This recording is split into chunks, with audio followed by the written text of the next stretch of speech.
Hey, what's going on everybody? Paul Tech here, and welcome back to the unboxing and review video. Today I have the Segway Ninebot EKickScooter ZING C9.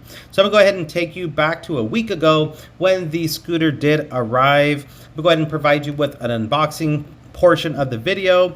Now this is pretty much how the box is going to look if you decide to pick this up from Segway. I'm gonna have my son help me with the unboxing portion of this. I did pick this up for my son. He is 7 years old, and he needed a scooter that was more for his size. I got a lot of other scooters that are, they're larger scooters, but I needed a scooter for a 7-year-old.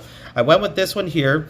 As you can see, opening up the box, we do have the user's manual there, the charger, and the scooter, which is packaged very nice. As you can see, a lot of styrofoam, and the box doesn't appear to be damaged whatsoever. It only took a couple days after ordering the ZING C9 for it to arrive, so pretty fast shipping speeds. And like I said, there's no damage whatsoever to the outer portion of the box or the scooter. Everything was pretty much perfect on arrival. When it comes to the assembly of this scooter, it's very minimal. I mean, once you go ahead and remove all the styrofoam and the protective film, the only thing that you need to do is just attach the stem with the handlebars to the base of the scooter, and then you just clamp it nice and tight to the scooter. That's pretty much all you have to do out of the box. There's no screws, you don't need no Allen wrenches or anything like that, and basically charge it up and you're good to go. Taking a look at the handlebars, you get some nice grips to the right and left hand side.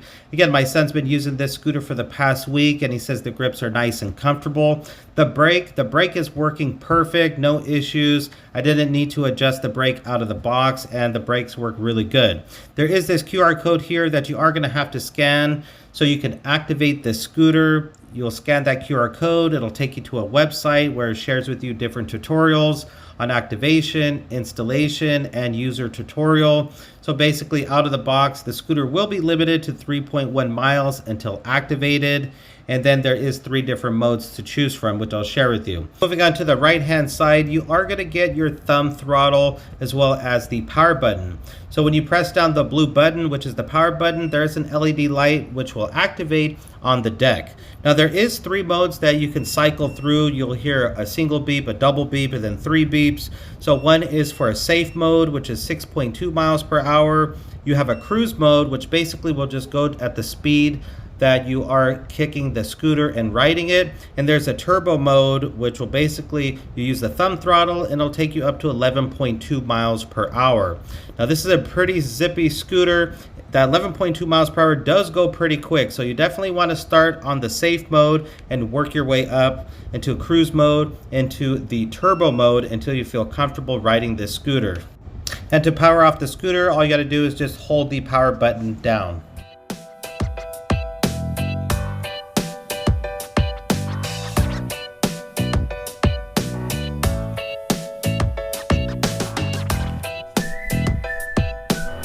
Now when it comes to the motor, it is 180 watts and it is going to be in the front wheel. So when you press the throttle, the front wheel will spin, and this scooter again can go 11.2 miles per hour. And you also get a really nice kickstand there. Nice clearance from the bottom of the deck to the ground. Again, rear brake, and the brakes have been functioning really good. I haven't had to adjust them, haven't had any issues. And you get some really nice solid tires here. They're not air filled, so you don't have to worry about filling these tires up with air. And you also get this LED light to the deck there. So when you have this powered on, you can see that it's on with the LED light. And again, when you function through the different modes, the light will flash. When this is low battery, it will be in a red color.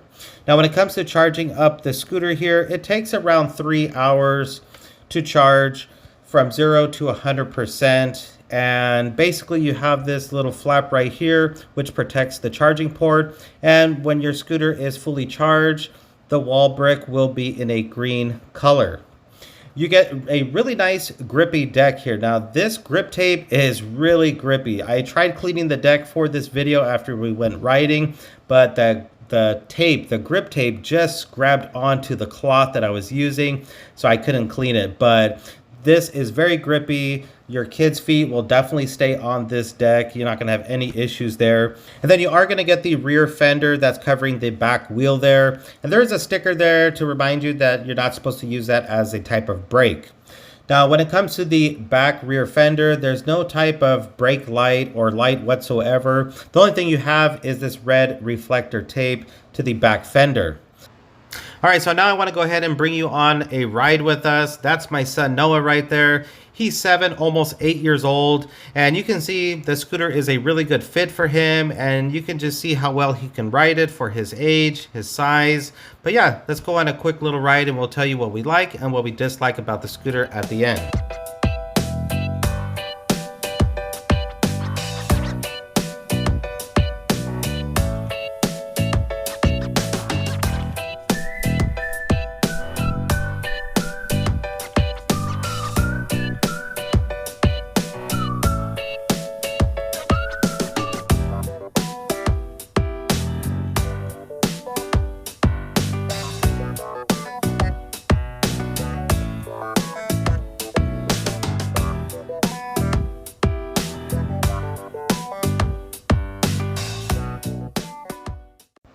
All right, so after a week of having my son ride this scooter, my son thinks this is like the best scooter ever. He thinks it's totally awesome, and he's been riding it pretty much every day since we got it out of the box.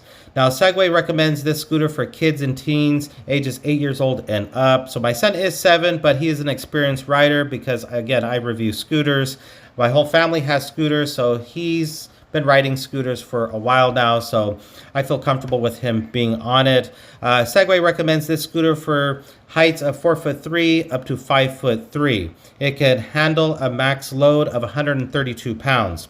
Again, this scooter can go up to 11.2 miles per hour, so that does go pretty fast. So if this is your son or daughter's first electric scooter, I highly recommend start in the lower modes like the safe mode at that 6.2 miles per hour, go into cruise mode, and then after you got some experience with your son or daughter riding the scooter, then go into turbo mode where it goes that 11.2 miles per hour. And I highly recommend safety gear.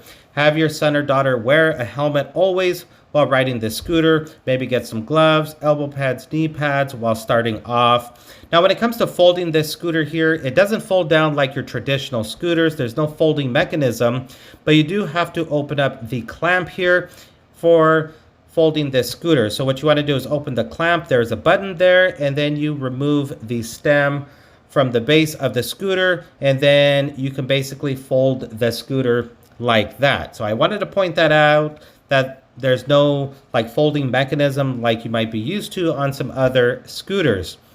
And when you want to attach the stem, the handlebars back to the scooter, it's very simple. You just slide it back in, have the button connect, and fold down the clamp right there. Make sure it's nice and tight, nice and secure. And it only takes a couple seconds if you need to do that, in order to fit this maybe underneath the bed, a table, in the trunk of your car. When it comes to the miles that my son has been able to achieve off this scooter with a full charge, he's been able to get about 5 miles, and you can see the battery is mounted underneath the deck of the scooter. It has a 21.6 volt lithium ion battery, steel frame, which my son feels comfortable riding. He feels safe while on this scooter, and he hasn't fallen off this scooter once or felt that he was not safe riding this scooter. Even going at that 11.2 miles per hour, he felt safe while on the scooter. It can climb some inclines, but this scooter is not meant to climb steep hills, so keep that in mind. It does have solid rubber tires, which is good because you don't have to worry about putting air in these tires. You don't have to worry about these tires getting any type of flats. Overall, we've had a blast with my son getting the scooter and riding with the whole family. Now he has a scooter that, it's perfect for his size. It goes a speed that he can control. And overall, he's just been having a blast riding this scooter. Now, a couple things I wish this scooter would have had was some type of lighting system. An actual light to the rear fender would have been nice. Maybe some LED lights along the sides. At least an LED front light would have been nice. But unfortunately, there's no type of lights on this scooter other than the LED light on the deck. Now, you got plenty of handlebar space there. Something that would have been nice also was an included bell on the scooter. There's no bell, but again, you can always add that accessory. Again, you got plenty of space there, so you can add a light to the front, add a bell. I mean, these aren't deal breakers whatsoever, just something that I think would have been nice for this scooter here. So, I mean, you definitely don't want your kid riding the scooter at night since there is no lights unless you add it yourself. Overall, we still recommend this scooter. We've been having a blast. Thanks for watching. Thanks for subscribing. We'll talk to you in the next one.